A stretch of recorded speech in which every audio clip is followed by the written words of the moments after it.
and good day. I'm Jean Lawler. I'm a host of the Roads to Resolution, Closure, and Certainty podcast. It's so nice to be here with you today. As a mediator, I'm honored to be invited into other people's lives that, like all of our lives, are shaped by the many roads that we travel, roads that have brought us to our today, and roads that hold the promises of the future for us. Today, I would like to talk about resolving the unresolvable. Getting hard cases settled. Yeah, that can be tough, but just think of the quote from A League of Their Own when Tom Hanks's character is talking about baseball. It's supposed to be hard. If it wasn't hard, everyone would do it. The hard is what makes it great. That applies to getting cases settled for your clients as well, or as the mediator, getting cases settled, helping parties resolve their cases. It's the hard that can make it great. So that said, there are many reasons why it can be hard to settle a case, or why the case seems like it's unresolvable, when in fact it really is resolvable. Most cases settle. It's a very high percentage. That's probably 90-some% cases. I know it's 90-some% cases out there of civil litigation. They end up settling before trial. So if you're at a point where you can settle a case, then great, let's get it resolved. So first of all, of course, is identifying why it seems like this case is being so hard to settle. Why is it seemingly unresolvable? Because only if you understand the dynamics of what's going on can you get to the core of it to then move beyond it. Or, some people might say an impasse. I would just like to look at it as the road, the process, if you will. Every case in getting settled is going to have some hiccup along the way. Nothing is easy, and so let's talk about ways that you might help the process along so that the unresolvable case can be resolved. One thing, and I've talked about this before at times, are, using tools that are in the toolbox, so to speak, brackets, mediators, proposals, and the like. But I wouldn't rely on that, because what I'm really talking about is going deeper into the why the case seems unresolvable. And I think that there you really need to get to what is the interest of your client here. Do they want this case resolved? What do they want for their life? Do they just want this person out of their lives? And I've used that phrase at times when I've been talking to different parties. Look, if you resolve this case, then you can wake up tomorrow and just feeling that load off of your shoulders. Your load has been lightened. You can get on with your life. And if you don't ever want to see this person or use this company's products or whatever it is again in your life, you don't have to. If it's your business, you can get on with the business of your business. Just freedom, the freedom that comes with resolving cases.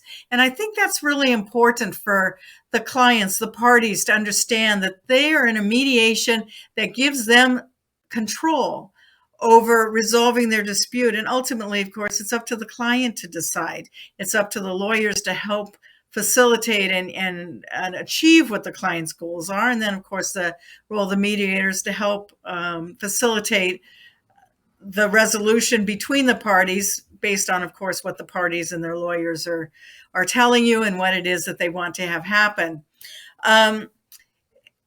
There are times when it's clear that more information needs to be had, where there's some key fact that if that can be clarified, then the glitch will be over with and we can move forward. Maybe there's anger and emotion just running rampant, and that needs to be tamped down and be controlled. So buying time is also an option. Maybe today is not the day that this case should settle. Maybe it's just the start. Mediation is a process, not an event. And don't forget that, because mediations, if they don't settle that day, it does not mean they're a failure. It just means they're putting you on the road to eventual resolution or trial, or arbitration, if that's the end game for that particular matter. Whatever it is that can get you moving down that road is a help. So whether by buying time, whether we reconvene at a later date, maybe a week or two down the road while the parties go figure some things out or get some other information, that has helped. And then we get back together again. And, there we go. We're off and running and the case does resolve.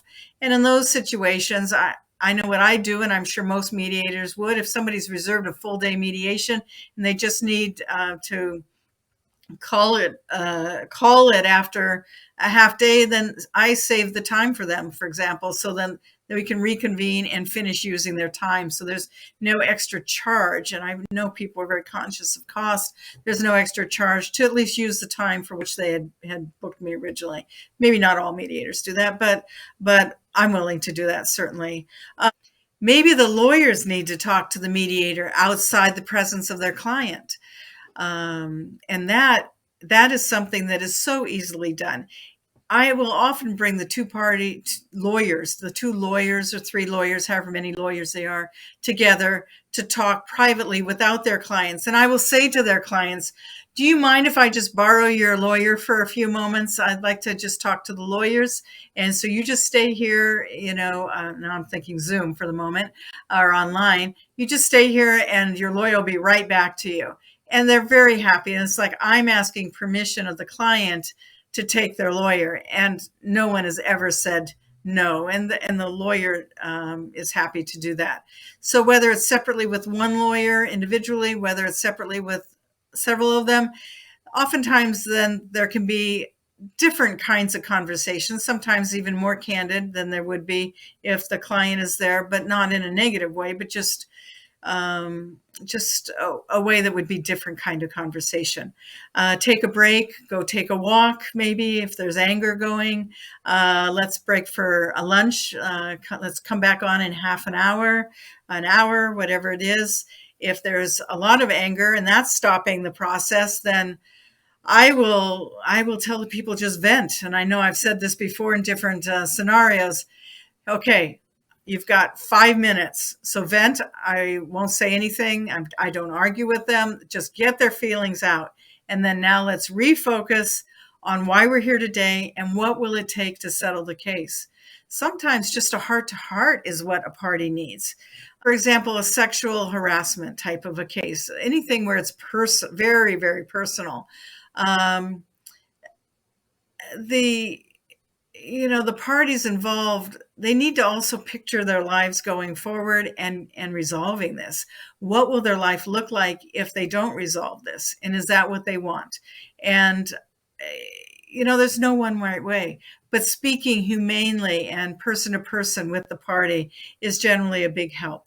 And if at the end of the day or at the end of the mediation session, the case has not been able to be resolved, follow-up telephone calls with the mediator, oftentimes at no charge.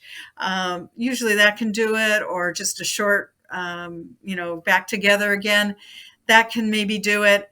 I know certainly having further calls with the mediator can help, and the mediator is more than happy to take the time to make the calls to try and do the telephone diplomacy, as I call it.